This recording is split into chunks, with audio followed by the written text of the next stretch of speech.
तो दोस्तों स्वागत है आपका हमारे YouTube चैनल वायरलेस क्लासेस में। तो दोस्तों फटाफट से कर दीजिए वीडियो को लाइक और चैनल को जरूर से जरूर सब्सक्राइब कर दीजिएगा।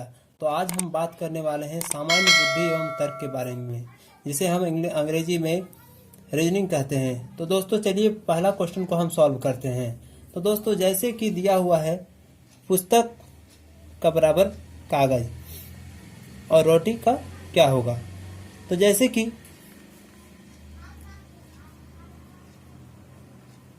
कि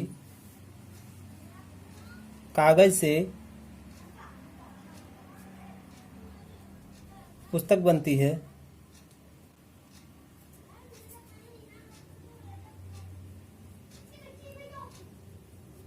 उसी प्रकार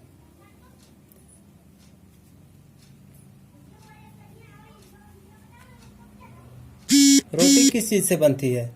तो उसके लिए हमें ऑप्शन में दिया हुआ है कि केक, मक्खन, आटा, बिस्कुट। तो रोटी आटा से बनती है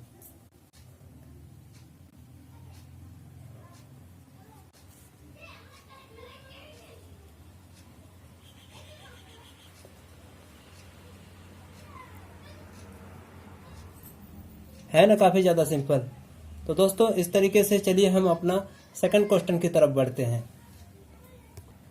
तो दोस्तों सेकंड क्वेश्चन में दिया हुआ है कि 16 के बराबर है 22 और तो 36 के बराबर क्या होगा।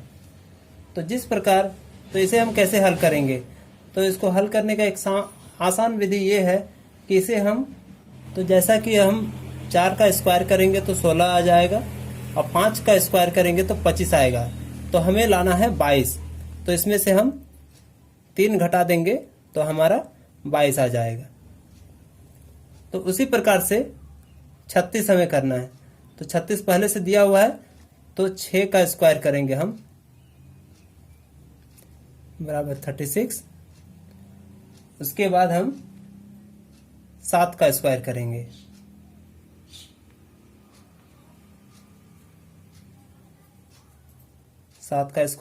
तो आएगा 49।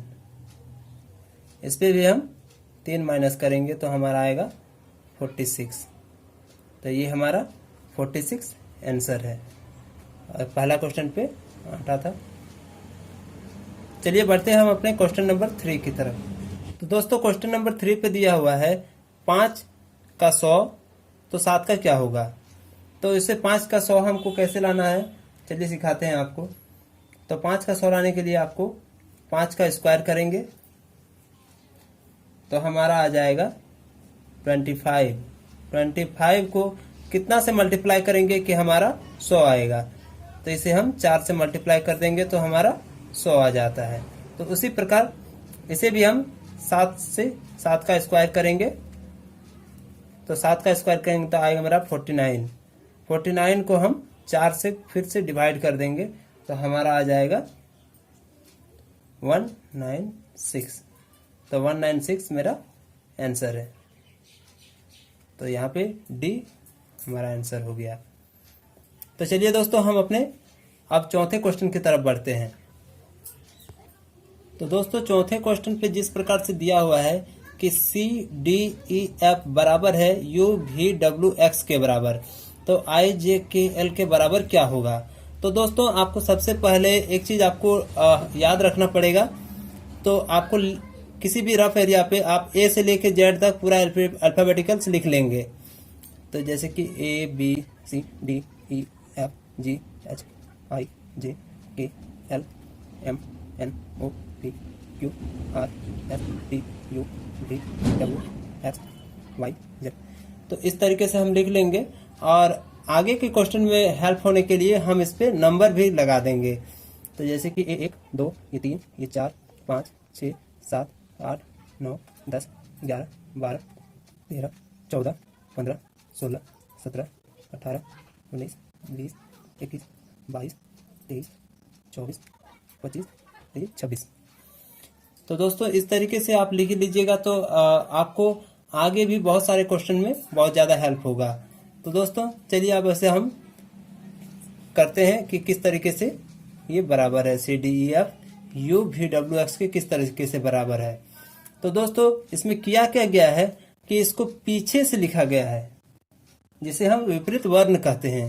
तो उसमें हुआ क्या है कि ये सी, डी, ई और एफ हम पीछे से लिखेंगे। तो पीछे से हम यदि गिनते हैं तो जैसे कि सी हमारा आता है 3 नंबर पे, तो हम इसे पीछे से गिनेंगे। तो Z X, Z Y X, तो एक्स हो जा रहा है हमारा 24 नंबर। तो पीछे से लिखने का मतलब होता है कि इधर से, तो उसने उसी तरह से लिखा है। तो यहाँ पे हो जाएगा एक्स जिस तरह से दिया हुआ है, और डी, तो डी आता है हमारे 4 नंबर पे। तो उसी प्रकार से 1 2 3 4, तो डब्लू, तो यहाँ पे डब्लू होगा। यहाँ पे दिया है ई, तो 1 2 3 4 5, 5 नंबर पे ई है, तो यहाँ से भी हम पीछे से भी 5 गिन लेंगे। 1 2 3 4 5, 5 में हमारा भी है। उसी प्रकार से आगे एफ है, तो एफ हमारा आता है 6 नंबर पे, तो हम पीछे से भी गिन लेंगे। 1 2 3 4 5 6, तो 6 नंबर पे आता है हमारा यू। तो देखिए दोस्तों, ये हमारा सिद्ध हो गया कि इसने किस तरीके से किया है। तो उसी प्रकार से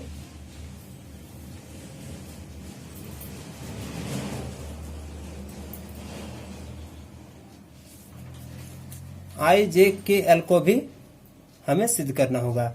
तो आई जे के एल, आई जे के एल को हम सिद्ध करेंगे। तो आई हमारा आता है 9 नंबर पे, तो हम पीछे से 9 नंबर जोड़ेंगे। तो 1 2 3 4 5 6 7 8 9, तो ये हमारा आर आता है, तो आर को हम लास्ट में लिखेंगे। फिर जे, तो जे हमारा आता है 10वें नंबर पर, तो हम पीछे से 10 जोड़ेंगे। 1 2 3 4 5 6 7 8 9 10, तो ये हमारा आएगा क्यू। फिर है के, तो के हमारा आता है 11 नंबर पे, तो यहाँ से हम फिर 11 गिनेंगे। 1 2 3 4 5 6 7 8 9 10 11, तो 11वें नंबर पर आता है हमारा पी। फिर है एल, तो एल हमारा आता है 12 नंबर पर, तो 1 2 3 4 5 6 7 8 9 10 11 12, तो 12वें नंबर पर आता है हमारा ओ। तो इस तरीके से हमारा क्वेश्चन सॉल्व हो जाएगा।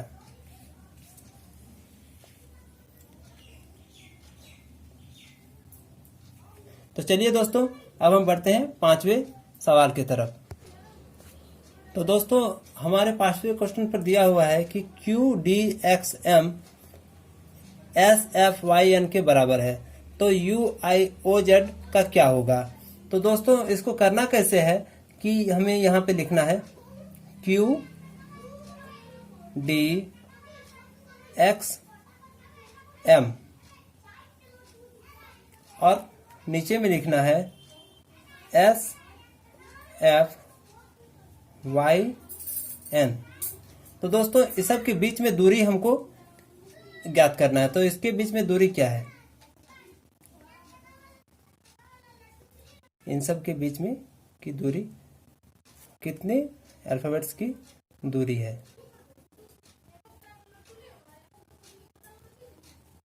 तो दोस्तों, जैसे कि Q, तो बीच में आता है R, तो यहाँ पे होगा हमारा +2, Q R S, तो यहाँ पे 2 अल्फाबेट्स का अंतर है।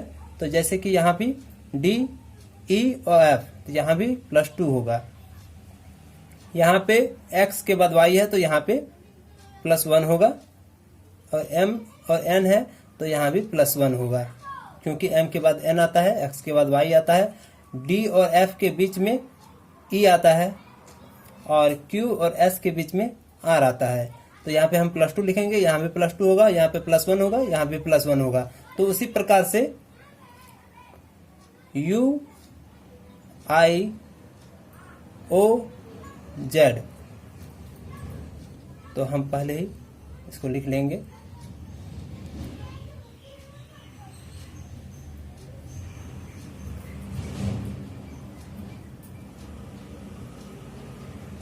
तो U, तो V W, तो यहाँ पे होगा हमारा WIJK,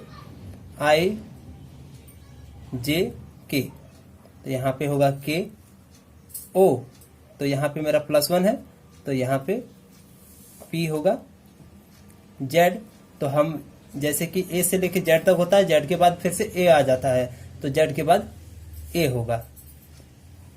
यहाँ भी देखिएगा आप U भी है बीच में, तो यहाँ पे W होगा, तो यहाँ भी +2 IJ होगा बीच में, यहाँ पे K है, तो यहाँ भी +2 होगा OP, तो यहाँ पे +1 और Z के बाद A, तो यहाँ भी +1। तो इस तरीके से हमारा आंसर आ जाएगा WKPA। तो यहाँ पे देखिए ऑप्शन में हमारा WKPA आंसर आ जाता है। तो ये क्वेश्चन हमारा सॉल्व हो जाता है। तो चलिए दोस्तों, अब हमें छठे क्वेश्चन की तरफ बढ़ते हैं। तो दोस्तों, जैसे कि छठे क्वेश्चन पे दिया है कि खेल में अभिनेता तो संगीत गोष्ठी में क्या होगा। तो दोस्तों, जैसे कि हर खेल या नाटक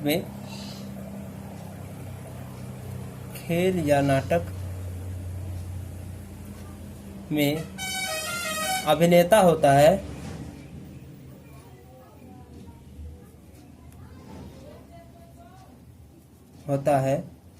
उसी प्रकार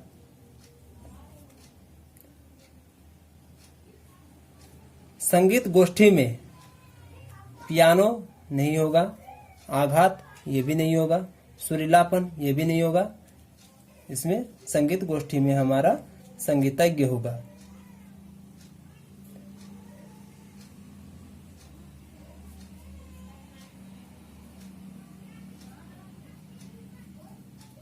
तो ये हमारा संगीतज्ञ आंसर होगा। तो चलिए दोस्तों, अब हम सातवें क्वेश्चन की तरफ और हमारे आखिरी क्वेश्चन की तरफ बढ़ते हैं। तो दोस्तों, जैसे कि सातवें क्वेश्चन पर दिया है कि उसे चुनिए जो अन्य तीनों विकल्पों में से भिन्न है। तो दोस्तों, ये हमें कैसे पता चलेगा कि ये अलग है। तो दोस्तों, इसे हम तोड़ लेंगे। तो उसको तोड़ने के लिए करेंगे क्या कि इसे हम देखेंगे कि कौन इससे कट रहा है। तो इसमें हमें करना क्या है कि जैसे 7 × 7 × 7 बराबर कितना आता है। तो दोस्तों, इसमें आएगा हमारा 343। तो इसमें हमें लाना है 342। तो इसमें 1 घटा देंगे, तो ये हमारा आ जाएगा 342। उसी प्रकार इसे भी हम करेंगे। तो इसे करने के लिए हमें करना पड़ेगा 8 × 8 × 8। तो इसमें हमारा आ जाएगा 512। तो 512 में से 1 यदि इसमें भी घटा देते हैं तो हमारा आ जाएगा 511। उसी प्रकार तीसरे नंबर की तरफ बढ़ते हैं। तीसरे नंबर पे क्या किया है कि इसमें 5 × 5 × 5, तो यहाँ पे आ जाएगा हमारा 125।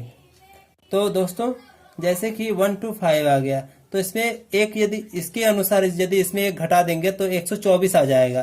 तो यहाँ पे 124 तो नहीं आ रहा है, तो यहाँ पे हमको लाना है 126। तो इसमें हम 1 जोड़ देंगे। तो यहाँ पे हम यदि 1 जोड़ देते हैं तो यहाँ पे हमारा 126 आ जाएगा। तो ये दोनों में से ये भिन्न हो गया। तो और हमें आगे बढ़ाने का जरूरत नहीं है, यही हमारा आंसर होगा। लेकिन फिर भी मैं आपके तसल्ली के लिए मैं आखिरी वाला भी कर देता हूँ। तो दोस्तों, जिस प्रकार से इसको हमें करना है, तो इसमें भी उसी प्रकार से 6 × 6 × 6। तो यहाँ पे आ जाएगा हमारा 216। 216 तो हमें लाना है 215। तो 216 में से 1 घटा देंगे तो हमारा आ जाएगा 215। तो ये 1 2 3 ये तीनों समान है और ये हमारा अलग है। तो इसी प्रकार से हम सारे क्वेश्चन को सॉल्व कर लेंगे। तो दोस्तों, वीडियो पसंद आया होगा तो आप प्लीज़ वीडियो को लाइक करके चैनल को जरूर से जरूर सब्सक्राइब कर दीजिएगा। तब तक के लिए गुड बाय।